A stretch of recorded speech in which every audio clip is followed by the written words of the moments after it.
Já, Pétur, 2-0 sigur í dag. Hvernig fannst þér þetta? Þetta var svo sem ekkert svona, ekki flugeldasýning en mér finnst það bara góður leikur í okkur að koma okkur tilbaka og með smá miklum breytingum á okkar liði líka.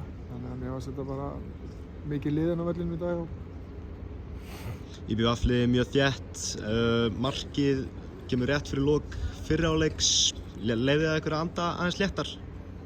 Nei, ég held að það hafi nú ekkert verið þannig. Maður bjóst nú kannski ekkert við að við myndum labba inn í hálfleik með 1-0 en það var betra. En þegar upp á staðið þá mér fannst við alltaf vera svona að gera okkur meira svona gildandi í að fá góð færi og þannig að mér fannst það bara besta mál. Ásdís fer út af í fyrri hálfleik, það meiðsli? Já. Alvarleg? Nei, það ástæðan fyrir því að við tókum hann út af, þannig að vonandi verður ekki alvarlegt.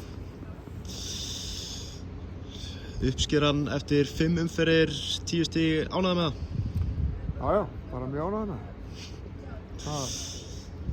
En gott að koma tilbaka núna eftir tap og jafntefli í síðustu 2 leikjum? Já, síðasta leikur í okkur var ekkert sérstaklega góður en fínt að koma tilbaka hérna og Vestmannaeyli betra heldur en fólk heldur.